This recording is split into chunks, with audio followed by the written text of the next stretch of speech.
everyone. Good morning. We are going to give a few minutes for a few seconds for everybody to trickle in here. We are so happy to have you here on our Friday morning, our fiery Friday, as it's hot outside. And we're going to talk about trade and tariffs and start the weekend off right. I'm Liz Radley. I am the Marketing and Communications Director here at World Trade Center Utah and your host for the day. We do this series weekly to provide you with the latest information on trade and tariffs. You can always watch the previous webinars on our YouTube channel and then find updates to our tariff dashboard on our website, and we'll link those in the chat for you. Today, we're going to first hear from Taryn Marriott, who works at World Trade Center Utah, and she manages our tariff dashboard. She's going to give us some updates on what has happened in the past week. And then after Taryn, we'll have Aaron Taylor. He's founder of Clear Policy Strategies. They do consulting for businesses and in all things trade and tariffs, and he's got some insights for us as well. So with that, Taryn, I will turn it over to you. Perfect. Thank you, Liz. Okay, so just sharing my screen here so people can see the tariff dashboard as we walk through some of these line items. So we'll start here at section 338, which, if remember, authorizes the president to impose additional duties of up to 50% on foreign imports when a trading partner is deemed as discriminatory or unfair to US commerce. So in the context of Canada, the US invoked the maximum amount of 50% tariff across Canadian export goods. And we see these here in the presidential proclamations, and this spans motor vehicles, dairy, alcoholic beverages. And this is in response to alleged trade barriers and discriminatory treatment of American goods. But for weeks, Canadian negotiators had been meeting their US counterparts in Washington, D.C. daily. And on Tuesday, August 18th, President Trump said he had a deal with Canada that would hold off the threat of new Section 338 tariffs and extend the deadline by 3 days. So there's more time to negotiate. And yesterday, we actually saw some more progress made on negotiations as Canadian provinces, in good faith, were told to restock their shelves with American liquor. So we're seeing a small step towards amity here and progress with negotiations. This next row is Section 201 tariffs.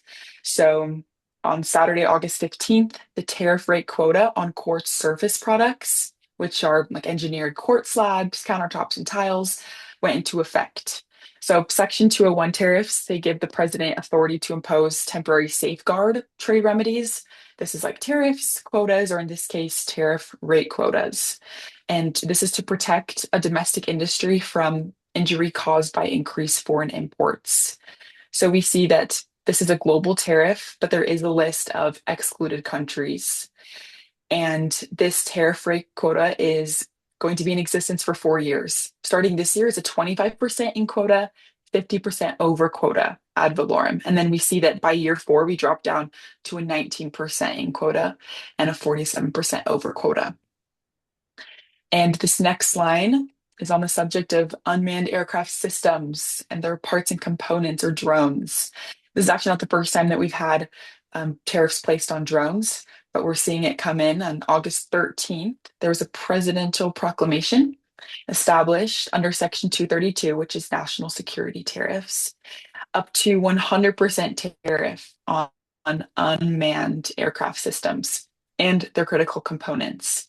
This is designed to reduce foreign supply chain dependency and, of course, encourage domestic manufacturing. So there isn't just a one size fits all with this tariff. There are different tariff percentages that apply to different specifics of the drone goods. So we have 100% tariff on drones that are greater than 25 kilograms. This is equipped with thermal imaging capacities, docking stations, and designated flight components, and a 25% tariff on drones that are less than 25 kilograms. And these are with less components and also for general drone parts. And this is also, all of these are listed in the different annexes and they are linked on the tariff webinar as well. And we see there's a cap of a 15% tariff for the EU, Japan, South Korea, Taiwan, Switzerland, and Liechtenstein, and a 10% cap for the United Kingdom. This proclamation also includes onshoring incentives, trying to get increase US facility construction. So companies that are approved will receive duty exemptions. And this tariff specifically, is being implemented in two phases. So on September 3rd, phase one, tariffs take effect for primary UAS systems and major items from Annex 1 and 2. But then in February 9th of next year, we have phase two, and there's a grace period. So general components listed in Annex 3 are allowed supply chains 180 days to adjust. So these are products currently on the Department of Defense Blue UAS cleared list, the Blue UAS framework, or FCC conditional approved list as of September 2nd, 2026. So products on those lists receive that automatic 180 day tariff deferral. And just these tariffs do not stack on top of the global 301 tariffs as well. So those are our main item updates for awareness. We see here the Section 232 tariffs on steel and aluminum. So the request for public comments on the 14 new proposed derivatives of the aluminum, steel, and copper tariffs is open for about a week longer. So public comments on these proposed derivatives close on August 27th. And then regarding Section 31, we're still waiting for the investigation on Germany targeting pharmaceutical goods. The public comments for that closed on August 10th, and we're still waiting to hear the results. So those are all of our updates on the tariff dashboard. Nothing on the deals dashboard this week, but I'm sure we'll be seeing updates this weekend immediately regarding the Canadian tariff. So we'll make sure to keep that updated. Thank you. Thank you so much, Taryn. I don't know how you keep everything straight. Am I frozen? You're good. Oh, okay. I'm frozen on my end. I don't know how you keep everything straight. She was saying earlier that before the call that she was texting someone about she couldn't believe how much traffic there was, and her phone auto-corrected to how many tariffs there were or something. So you are The in the tariff thick of world. it. Thank you so much. With that, I'm going to turn the time to Aaron, who's going to give us his insights on where we're at and where we're going. So, Aaron, I'll turn it over to you. Sure. Thanks so much, Liz. Thanks, Darren, for the update. Aaron Taylor. I'll just give a brief introduction, everyone. I was chatting with Jonathan earlier this week, and he invited me to join this call. So I have been in Washington, D.C. for the past 15 years, starting out working for Orrin Hatch on Capitol Hill, doing tax and trade policy on the Senate Finance Committee, which, of course, is the committee of jurisdiction up on the Hill, and then later worked in-house for an accounting firm and for a large association called Global Business Alliance. So they represent about 200 international companies, all headquartered abroad, but that have operations here in the United States. So Toyota, Siemens, TSMC, Honda, Mercedes-Benz. And the message from the association to policymakers was more foreign direct investment is good. I led all tax and trade for that group through both the Biden administration and the beginning of the Trump administration before opening up my own shop, Clear Policy Strategies. And so I am a boutique firm, just me, but I have deep connections to the Trump administration, was on the Trump transition team back in 2016, and have some very deep connections. Literally have bumped into Jameson Greer 4 times in the past 6 months at different events around town. So he knows me, knows my name.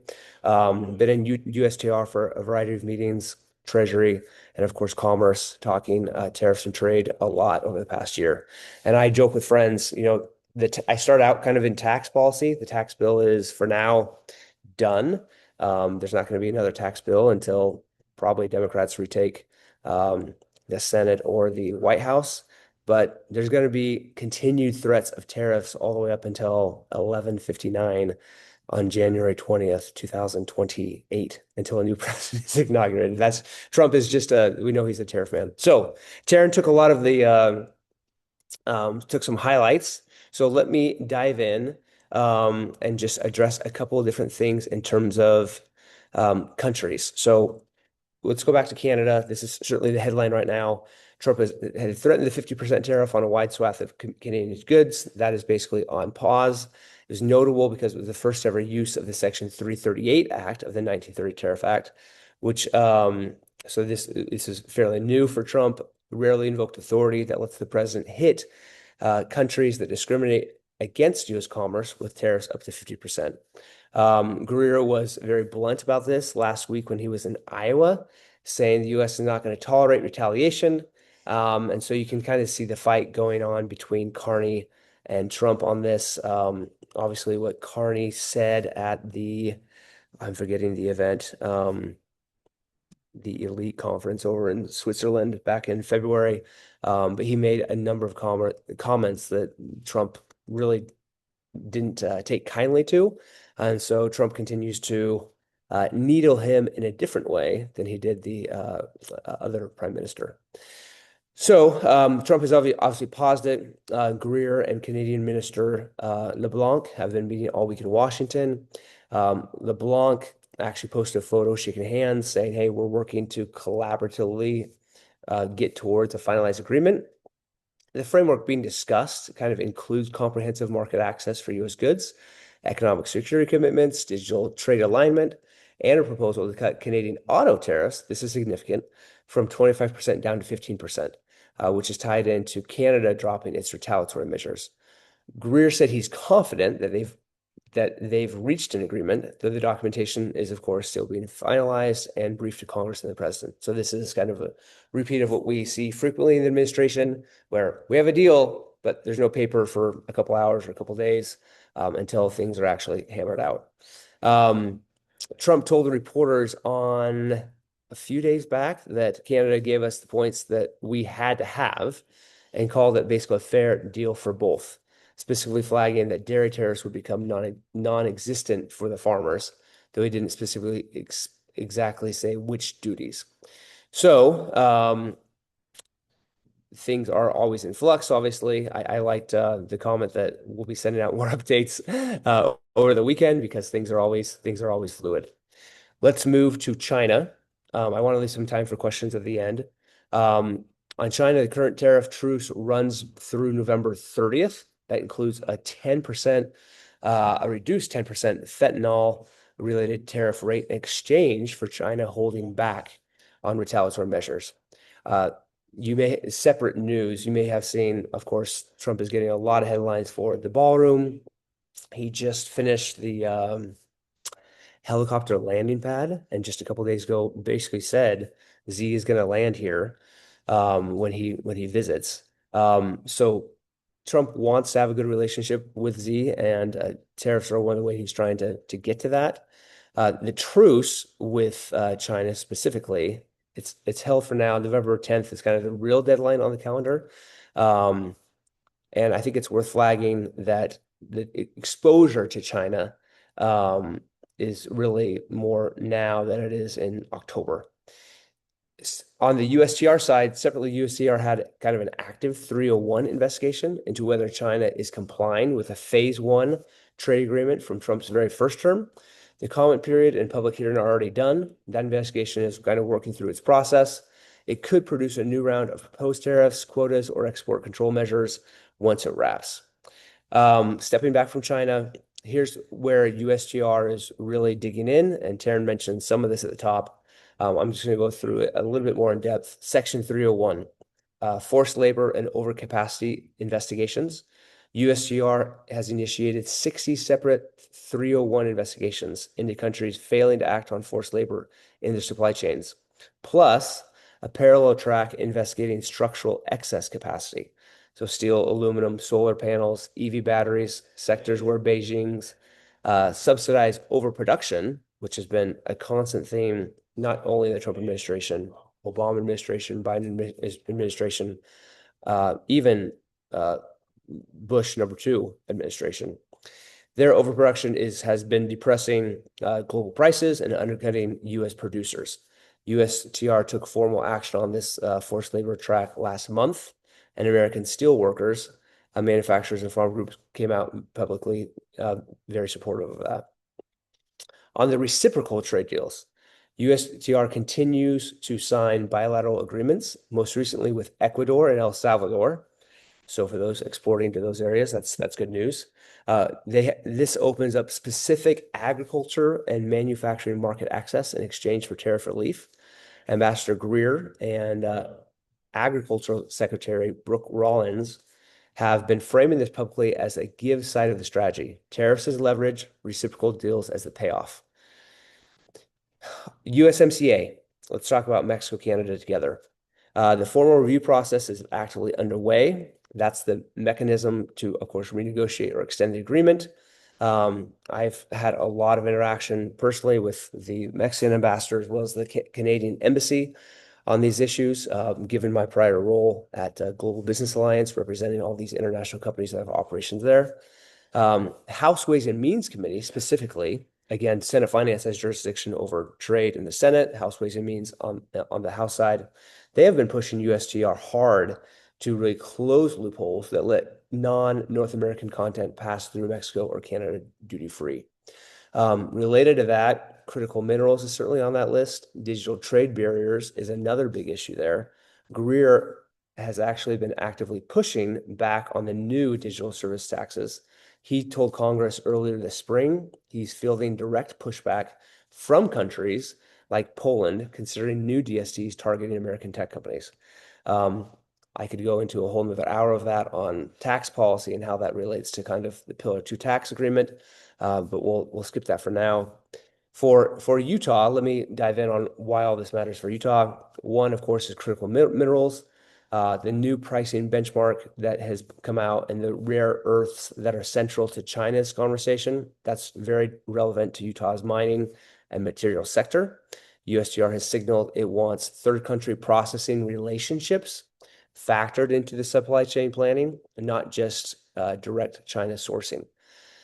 Secondly, with relation to Utah, agriculture and food exports, I mentioned that earlier with the agreement that Greer has signed, the active deal pipeline, and specifically what happens with the Canadian dairy access in the final Canadian agreement is worth tracking closely. If you guys as members are really focused on the food or ag exports. And third, of course, the USMCA supply chain exposure. Anyone within Mexico or Canada linked to manufacturing, logistics, component sourcing should be watching both the active and joint review process. Last point, semiconductors and advanced manufacturing. Going back to early Biden, 2021, I think, maybe it's 2022, when they basically came to an agreement with Republicans and said, hey, COVID really exposed us, the fact that we can't produce our own chips here. This is why TSMC is building their $100 billion factory in Arizona. Given Utah's tech and advanced manufacturing base, this is a sector that's very active and could face some real financial consequences for members that with import-dependent component sourcing.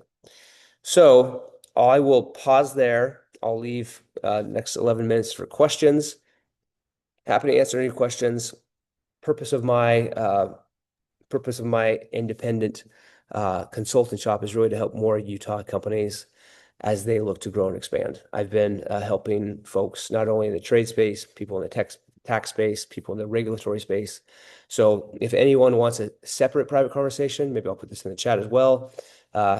Feel free to go to clearpolicystrategies.com and you can do some outreach, and happy to tee up a one-on-one with you there. So thanks so much, Liz. Turn the time back over to you. Thanks, Aaron. Appreciate it. And again, anyone who has questions can put them in the chat. We do have a few minutes. I'm curious, as you're advising businesses, and we have this new normal, we know tariffs are going to be around for a while, as you mentioned, as long as, Trump is in office. This is kind of the new thing. What would you advise a business who's looking to expand or who's looking to kind of, put some risks into their investment model over the next 3 to 5 years? What risks would you put in there? Where do you see things moving? Sure. I think the first thing I would say is, go for it. Don't hold back and just say I'm not going to export it all because I'm going to wait until all this dies down. We saw with Biden, it didn't die down, right? He continued to hold the iron to the fire on China. So I think presidents going forward post-Trump, Republican or Democrat, are going to be very sensitive to the industrial base, to the labor base, to the Midwest. I don't want to call it the Sun Belt, whatever the belt word is for the Midwest area, Ohio, Michigan, et cetera, where a lot of people have lost jobs over the past 20, 30 years. Um, and trade has just been depressed in those areas. So to answer, go back to your question, Liz, I wouldn't not engage. I would also recommend, I gave this advice to another client just the past week. Their product isn't quite ready for exports. It won't be for about 18 months, but I said, look, that doesn't mean you shouldn't be coming to Washington. Basically, think of it as like a slow cooker recipe, right? Something you start on Saturday morning and it's done Saturday night. Um, Come and have conversations with people. Come to USTR, go talk to Capitol Hill, let people know what your business is doing. Let policymakers know, even if it's not Utah based, but it's if it's, for example, semiconductor, there are a lot of policymakers that care deeply about that space. Um, and so they would more than welcome a meeting with a company from Utah, again, even though it's not necessarily their direct constituency, to hear and understand from the company's perspective. But come in once a quarter, have a conversation, continue to let people know how things are developing, how you see the business playing out, and keep having those conversations and keeping those conversations warm will allow you, once you're really ready to push the button on exporting faster or harder to pick your country, it'll make that process much easier because you have those connections and you have those relationships already. Thank you. Yeah, it seems like there are some businesses that kind of just are still expanding, still moving forward, and others who are really pulling back and being scared. Um, what do you think those businesses who are, I guess, moving forward and going forth with kind of confidence, what do you think they see that those other businesses don't? Well, I think they're looking at the longer term perspective, right?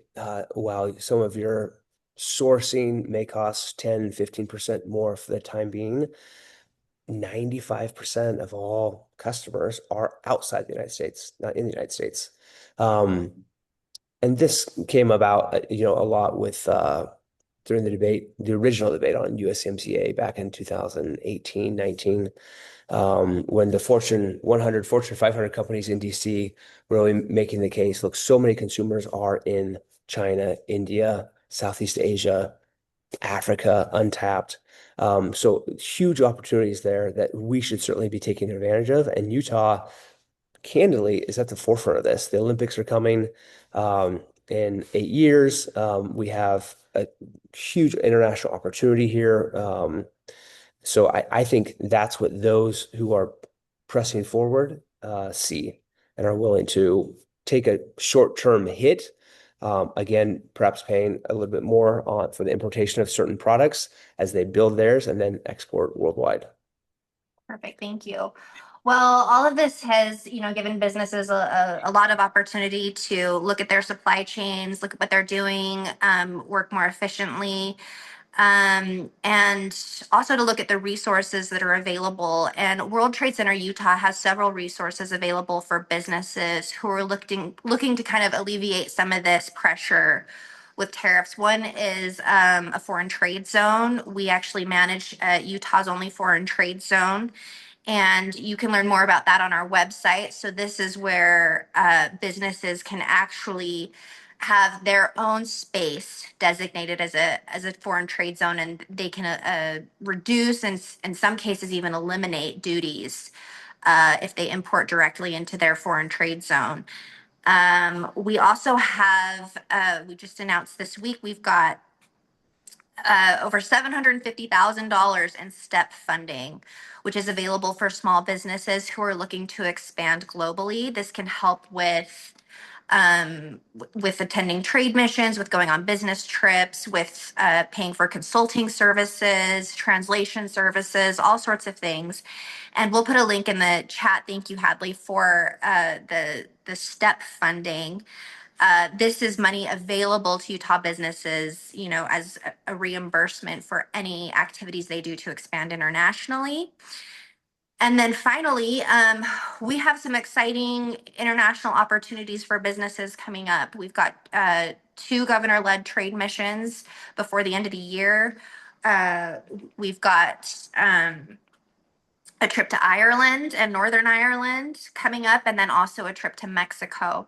Details for those are on our website. And then if your business is interested in expanding internationally and you have feedback for us at World Trade Center Utah of places you would like to go, we have a survey as well that will be linked in the chat, and that will guide our international team to sort of help decide the hot spots that we want to focus on in the next year for business trips and also for inbound delegations. So with that, if I don't see any other questions, I think we've just got some links in the chat for everybody. Erin, thank you so much for your insights. Thank you, Taryn, for managing the dashboard and giving us the rundown of the latest. And we will plan to see everybody next week. Thank you, Liz. Thanks everyone for letting me join. Again, happy to have a conversation offline if you'd like. Appreciate it. Thank you.